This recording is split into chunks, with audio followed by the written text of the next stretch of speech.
అందరికీ నమస్కారం. నేను ఈరోజు మల్టీగ్రెయిన్ ఇడ్లీ చేయబోతున్నాను.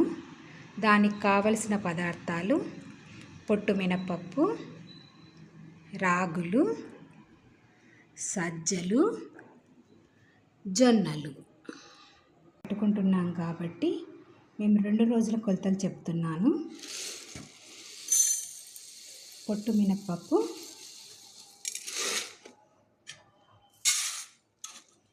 2 గ్లాసులు,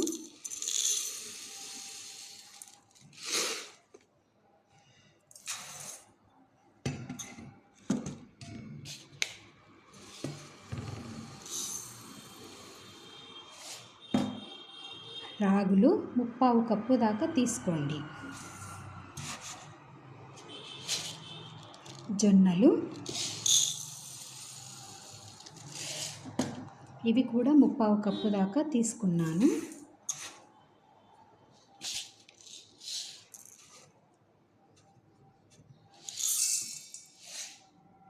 సజ్జలు ఇవి కూడా 1/4 కప్పు దాకా తీసుకున్నాను.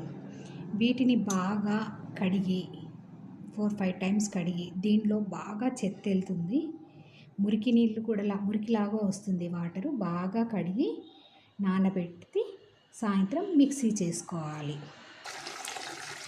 చూడండి, ఇలా కడుక్కోవాలి. ఇలా కడుక్కున్నప్పుడు దీనిలో చెత్త ఎలా వస్తుందో చూడండి. ఇదంతా వేస్ట్గా పోయేది. ఇలా 3-4 టైమ్స్ కడుక్కున్న తర్వాత తెల్లగా అవుతుంది. అప్పుడు నానబెట్టుకొని మిక్సీ పట్టుకోండి.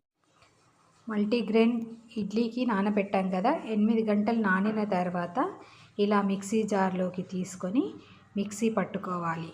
మిక్సీ పట్టుకున్నాక 2 కప్పుల ఇడ్లీ రవ్వ తీసుకొని కడిగి దీంతో కలిపి పెట్టుకోవాలి.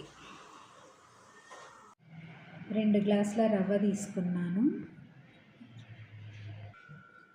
మిక్సీ పట్టుకున్న పిండిని ఈ ఇడ్లీ రవ్వలో వేసి కలియబెట్టుకోవాలి. ఇలా కలుపుకున్న పిండిని రాత్రంతా నానబెట్టాలి. చూడండి ఎలా పొంగిందో. నైట్ అంతా నానబెడితే ఇప్పుడు దీనిలో కాస్త సోడా, వంట సోడా,